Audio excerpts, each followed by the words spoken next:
Few vehicles have snapped more necks or triggered more sudden brake lights than the unmistakable black and white police cruiser. For over a century, these machines have prowled the streets of America, but behind the flashing lights and unmistakable silhouette lies a story shaped by changing times. A story of shifting priorities, evolving technology, and the constant balance between presence and practicality. From stripped-down patrol wagons to purpose-built platforms, the American police car has quietly transformed alongside the very society it serves for the last 100 years. And this is how the American police cruiser has evolved over its lifetime. 1899 represents the first year that we saw a dedicated motor car made for the police, the Akron, Ohio Police Department's electric paddy wagon. This was an 8-horsepower electric prisoner transport vehicle that, while not a patrol car,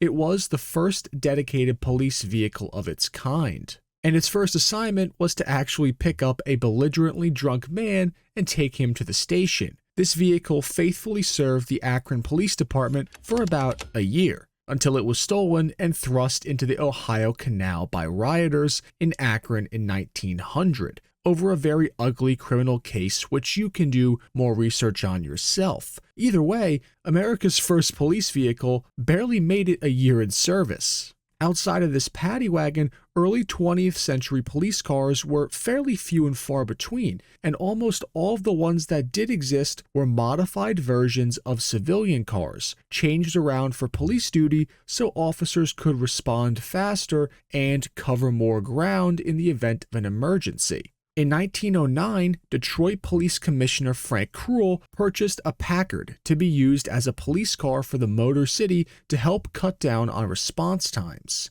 Now, using a Packard for police work was a pretty sweet idea if you asked me, but it wasn't the most practical for departments across the country. Luckily, right around this time, the Ford Model T had just come out, and that car would shape the automobile industry and change it forever. These affordable and reliable blank slates were also the perfect canvases to be modified into patrol cars, and they were the first real semi-standardized police cars for America. Departments would purchase retail-ready Model Ts and/or any other fairly affordable production car of their choosing, paint some markings on them, add some lights, and boom, you had a police car. These early cop cars were simply ways to make officers more efficient at covering ground. These weren't pursuit vehicles because, well, in 1915, there weren't many high-speed chases going on. As cars got faster, however, the need for patrol cars that could actually keep up with anyone who was looking to evade the police became painfully evident.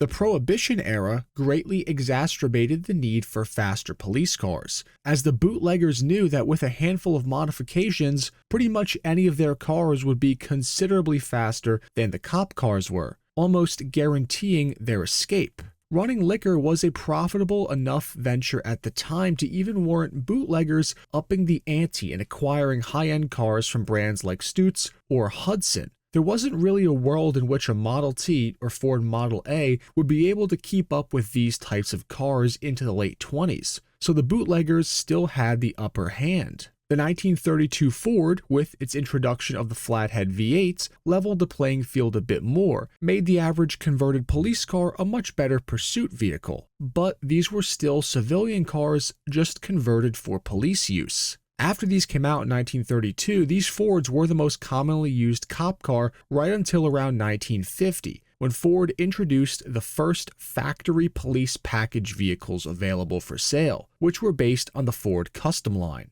These new Fords offered slightly better trunk space to help fit the bulky period radios in them, and a handful of other small changes to make them more durable for those harsh idling hours and abuse that police use would entail. With over 100 horsepower now on tap from their V8, or 95 horsepower from the inline-6 option, these new 50s police cruisers were leaps and bounds ahead of their old pre-war counterparts. Ford would operate without competition in the factory-outfitted police car market for nearly 5 years, until 1955 and 1956, when Chevrolet and Chrysler both joined the fray. Ford had gobbled up so much of the market share of the nation's police car force by being the only ones to offer factory-equipped cop cars that even after Chevy and Chrysler had brought their versions to market, a survey conducted by Ford in 1961 showed that around 58% of the police cars in major cities were Fords. However, that dominance wouldn't last forever, as Chrysler would start to drastically make up ground in the police car market thanks to their police cruisers in the 60s and 70s, like the Chrysler Enforcer, Dodge Monaco, and Plymouth Furies.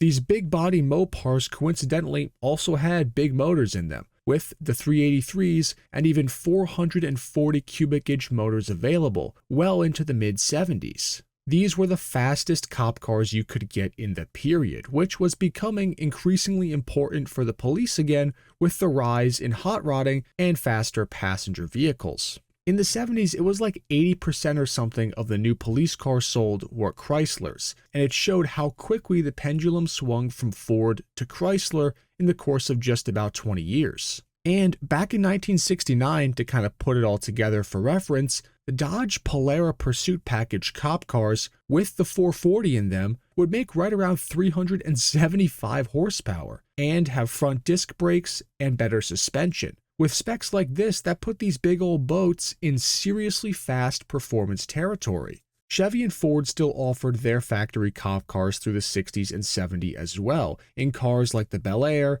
Impala, Galaxy, Nova, and a few others. The American Motors Corporation also offered some police car packages before, but in the 70s, they started cutting some really good deals with police departments to outfit them with new fleets of AMC Matadors. Los Angeles was one of the big purchasers of them, and AMC also, weirdly enough, ended up building around 120 or so 401-equipped Javelins in the early 70s for the Alabama State Police, which was the first true pony car cop car. These were designed as high-speed police cars with tall gearing and a powerful 401 that could get them well over 130 miles per hour on a long stretch of southern highway, and keep them there for extended periods of time, which if you ask me is pretty darn badass. Into the late 70s, the Plymouth Grand Fury, other Mopar offerings, and the Chevy Caprice were the staple police cars, right up until 1980. It was that year that the new Ford LTD Crown Victoria was introduced, in all of its initial boxy glory. Featured in legitimately every single 80s movie that had police in it, this became the next iconic American police car, and reinstated Ford's cop car dominance. The Chevy Caprice police package cars still sold well, and the Dodge Diplomat and Plymouth Grand Fury were still offered, but the LTD Crown Vics, they were the right arm of the law. Ford offered these police package cars with upgraded suspensions, better cooling systems, a 5-liter V8, or an optional 180 horsepower 5.8-liter motor for police use only. By this time, police car packages had become pretty standardized, so for these big sedans, it wasn't so much about who was faster anymore, it was more about which department got schmoozed by who and who gave the best deal. Ford also jumped back into the pony car police vehicle game in the 80s with the Ford Mustang SSP. This was the special police package variant of the Fox body Mustang, and it was available for departments that needed a more specialized tool in their arsenal. A car that was lighter, more maneuverable, and a bit faster. Everybody from state police departments to even the DEA themselves actually were purchasing these special Fox body Mustangs. In total, about 15,000 of them were built over the years, which is kind of nuts that they were able to convince all these different government and municipal agencies that the best tool for their policing was a new Mustang. Nonetheless, though, Ford was just hitting win after win, from the first LTD Crown Vic to the SSP Mustang, and then in 1992, the new Crown Victoria Police Interceptor arrived. The most recognizable police car in all of the world made its debut, and for the better part of 20 years, it became America's staple police car. These new Crown Vics duked it out with the 9C1 police package Chevy Caprices until about 1996, when the Caprice was killed off. By this time, Dodge no longer had a suitable offering in the police car game, and, well, AMC was extinct at this point too, which gave Ford the playing field all to itself. These Crown Vic police package cars built on Ford's Panther platform were ridiculously reliable, simple to repair, and would last hundreds of thousands of miles. Watch any episode of Cops. Chances are you're going to see one of these things being thrashed around, and they never missed a beat. Even with Ford's new 4.6-liter overhead cam V8 mod motor, which was a first for an American cop car. These cars proved to be exactly what America's law enforcement needed. But by the mid-2000s, those needs would start to shift. SUVs had started becoming more common in America. The allure of more space for gear in a police cruiser was becoming an enticing proposition. The Crown Vic was still crushing it, but the Chevy Tahoe police pursuit vehicle offered the space that the Crown Vic could not. Sales slowly started to tilt in the direction of SUV-based police cars. Dodge burst back into the police vehicle game in the late 2000s with the Charger sedan once again, as did Chevy with their Caprice pursuit vehicle, which both sold, but not nearly at the level that the Crown Vic would, and it's because of that SUV shift. The iconic Vic was discontinued in 2011, and it was replaced with the Taurus from Ford and Ford's Explorer-based Police Interceptor utility vehicle. The Taurus existed for those departments that were still clinging on to the sedan, but it only lasted a few years itself before it was clear that departments across the country were really just looking for SUVs 90% of the time. There are a few departments out there now that still have some specialty Camaros and Mustangs and such, but we are in an SUV world full of Durango, Tahoe, and Explorer-based cop cars now. And to be honest, I doubt the classic American sedan police car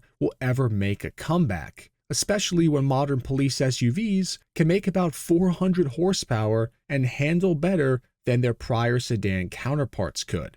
From the rattle of the Model T on unpaved roads to the quiet hum of an all-wheel drive SUV with cameras, turbos, and data terminals, the American police car has mirrored the country it patrols. It began as a tool. Through horsepower wars, budget battles, and technological revolutions, the police cruiser has worn many faces. And now, in an age of digital policing and changing expectations, it continues to transform. The iconic Crown Vic and American police sedan may be gone, but the story of the American police car isn't over, it's just been changed. But as long as there are roads to patrol and laws to enforce, there will always be, hopefully, an American-built machine made for the badge. Thank you all for watching another Rare Cars video. Hope you all enjoyed this expose into American police cars. This is a bit of a different video than what I normally make, but it was one that I thought would be fun to do. Please be sure to like, share, and subscribe.